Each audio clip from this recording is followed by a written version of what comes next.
ವಿಶೇಷವಾಗಿ ಪಿಸಿಒಡಿಯಲ್ಲಿ 3 ದಿನನಿತ್ಯ ಅಭ್ಯಾಸಗಳನ್ನು ಬಿಡಬೇಕು.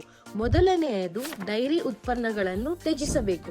ಇಂದಿನ ಡೈರಿ ಫಾರ್ಮ್ಗಳಲ್ಲಿ ಹಸುಗಳಿಗೆ ಹಾಲು ಉತ್ಪಾದನೆಯನ್ನು ಹೆಚ್ಚಿಸಲು ಬಹಳಷ್ಟು ಕೃತಕ ಹಾರ್ಮೋನ್ಗಳನ್ನು ಇಂಜೆಕ್ಟ್ ಮಾಡಲಾಗುತ್ತದೆ ಮತ್ತು ಆ ಎಲ್ಲ ಹಾರ್ಮೋನ್ಗಳು ಎಲ್ಲಿ ಸೇರುತ್ತದೆ ಎಂದು ಊಹಿಸಿದ್ದೀರಾ? ಅವುಗಳು ಹಾಲಿನಲ್ಲಿ ಮತ್ತು ನಂತರ ನಮ್ಮ ದೇಹದ ಈ ಹಾರ್ಮೋನ್ಗಳ ಸಮತೋಲನೆಯನ್ನು ತೊಂದರೆಗೊಳಿಸುತ್ತದೆ. ಆದ್ದರಿಂದ ಬದಲಾಗಿ ತೆಂಗಿನಕಾಯಿ ಅಥವಾ ಬಾದಾಮಿ ಹಾಲಿನಂತಹ ಸಸ್ಯ ಆಧಾರಿತ ಹಾಲುಗಳನ್ನು ಬಳಸಿ. ಪಿಸಿಒಡಿಗೆ ಎರಡನೇ ಪ್ರಮುಖ ಕಾರಣ ಚಲನೆಯ ಕೊರತೆ. ನೋಡಿ, ನಮ್ಮ ಪರಿಸರದಿಂದ, ನಮ್ಮ ಆಹಾರದಿಂದ, ಒತ್ತಡದಿಂದ ವಿಷಕಾರಿ ವಸ್ತುಗಳು ನಮ್ಮ ದೇಹದಲ್ಲಿ ವಿಶೇಷವಾಗಿ ಪೆಲ್ವಿಕ್ ರೀಜನ್ ಅಲ್ಲಿ ಸಂಗ್ರಹವಾಗುತ್ತದೆ ಮತ್ತು ಸಿಸ್ಟ್, ಫೈಬ್ರಾಯ್ಡ್, ಇರ್ರೆಗ್ಯುಲರ್ ಪೀರಿಯಡ್ಸ್ ಉಂಟು ಮಾಡುತ್ತದೆ. ಅದರಿಂದ ಪೆಲ್ವಿಕ್ ರೀಜನ್ ಅನ್ನು ತೆರೆಯುವ ಆಸನವನ್ನು ಅಭ್ಯಾಸ ಮಾಡಲು ಪ್ರಯತ್ನಿಸಿ.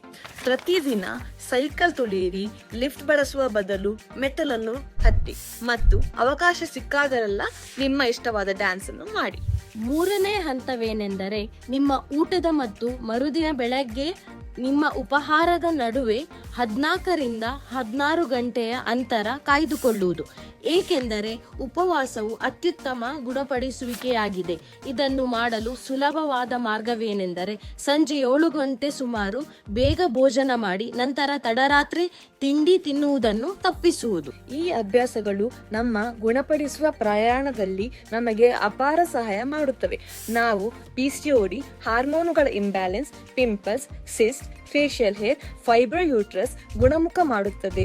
ಮತ್ತು ಪಿಸಿಒಡಿ ಜಾಸ್ತಿ ಪ್ರಮಾಣದಲ್ಲಿ ಇದ್ದರೆ ಆಯುರ್ವೇದಿಕ್ ಡಾಕ್ಟರ್ ಅನ್ನು ಕನ್ಸಲ್ಟ್ ಮಾಡಿ ಮತ್ತು ಪರಿಹಾರ ಪಡೆಯಿರಿ.